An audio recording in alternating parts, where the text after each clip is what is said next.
अगर आप किसी मृत व्यक्ति का सोशल मीडिया अकाउंट चला रहे हैं तो संभल जाइए, क्योंकि आपको जेल या जुर्माने का सामना करना पड़ सकता है। वहीं अगर आप किसी ऐसे व्यक्ति का मोबाइल नंबर यूज कर रहे हैं जो इस दुनिया में नहीं है, तो आप पर कानूनी कार्रवाई भी हो सकती है। तो सवाल यही उठता है कि ऐसे व्यक्ति के मोबाइल नंबर और सोशल मीडिया अकाउंट का आखिर क्या किया जाए। चलिए मैं आपको इसके बारे में विस्तार से बताती हूँ।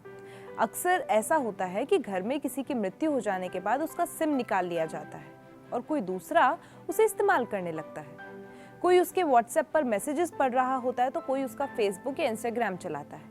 असल में कानून की नज़र में किसी व्यक्ति की मौत के बाद उसका मोबाइल नंबर या सोशल मीडिया अकाउंट चलाना गलत माना जा सकता है। कई मामलों में ये गैरकानूनी भी है और इसके लिए जेल या जुर्माना तक हो सकता है। सबसे पहले मोबाइल नंबर की बात करते हैं। बहुत कम लोग जानते हैं कि मोबाइल नंबर हमारी निजी संपत्ति नहीं होती। यह नंबर हमें जियो, एयरटेल, बीएसएनएल जैसी कंपनियां एक सर्विस एग्रीमेंट के तहत देती हैं, यानी जिस व्यक्ति के नाम पर सिम रजिस्टर्ड है वही उसे इस्तेमाल कर सकता है।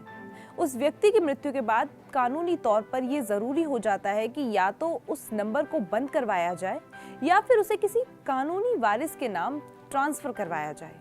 अगर कोई व्यक्ति मृतक के नाम पर रजिस्टर्ड सिम बिना ट्रांसफर करवाए इस्तेमाल करता है तो ये टेलीकॉम नियमों का उल्लंघन है। ऐसा करना भारतीय टेलीग्राफ एक्ट और टेलीकॉम लाइसेंस नियमों के खिलाफ आता है। अब जरा सोचिए कि आजकल हर मोबाइल नंबर से क्या क्या जुड़ा हुआ होता है। बैंक अकाउंट, यूपीआई, आधार, पैन कार्ड, सरकारी योजनाएं, ओटीपी, सब कुछ। अगर मृत व्यक्ति के नंबर से बैंक से जुड़ा कोई काम किया गया, पैसा निकाला गया या किसी तरह का लेन देन हुआ तो ये सीधे सीधे धोखाधड़ी मानी जा सकती है। ऐसे मामले में आईटी एक्ट और एक आपराधिक कानून के तहत कार्रवाई हो सकती है। अब आते हैं सोशल मीडिया अकाउंट्स, यानी कि फेसबुक, इंस्टाग्राम, व्हाट्सएप, जीमेल जैसे प्लेटफॉर्म्स किसी व्यक्ति के अकाउंट को उसकी निजी डिजिटल संपत्ति मानते हैं। व्यक्ति की मौत के बाद भी उसका डेटा सुरक्षित माना जाता है, इसलिए परिवार का कोई सदस्य भी उसका पासवर्ड डालकर अकाउंट नहीं चला सकता। फेसबुक और इंस्टाग्राम पर दो ऑप्शन होते हैं, या तो अकाउंट को मेमोरियल अकाउंट बनाया जाए यानी यादगार के रूप में याद रखा जाए, या फिर उसे पूरी तरीके से हटाने की रिक्वेस्ट दी जाए। गूगल अकाउंट यानी जीमेल, यूट्यूब और ड्राइव का मामला और भी ज़्यादा संवेदनशील होता है, क्योंकि इनमें बैंक, फाइनेंशियल डॉक्यूमेंट्स और निजी जानकारियाँ जुड़ी होती हैं। इसलिए गूगल बिना कानूनी प्रक्रिया के किसी को भी एक्सेस नहीं देता। व्हाट्सएप आमतौर पर किसी व्यक्ति की मृत्यु के बाद कुछ समय में अकाउंट को खुद ही डीएक्टिवेट कर देता है।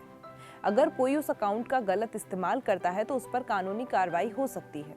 तो सवाल उठता है कि सही तरीका आखिर क्या है। सबसे पहले मोबाइल नंबर के मामले में टेलीकॉम कंपनी को सूचित करें, मृत्यु प्रमाण पत्र जमा करवाएं और तय करें कि सिम ट्रांसफर कराना है या बंद करवाना है। दूसरा, सोशल मीडिया अकाउंट के लिए प्लेटफॉर्म पर जाकर अकाउंट हटाने या मेमोरियल अकाउंट बनाने की रिक्वेस्ट दें, पासवर्ड डालकर खुद लॉगिन करें।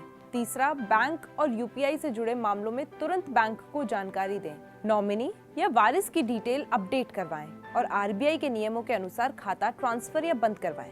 लेकिन भावनाओं में आकर या जानकारी के अभाव में मृत व्यक्ति का मोबाइल नंबर या सोशल मीडिया अकाउंट चलाना आपको बड़े कानूनी परेशानी में डाल सकता है।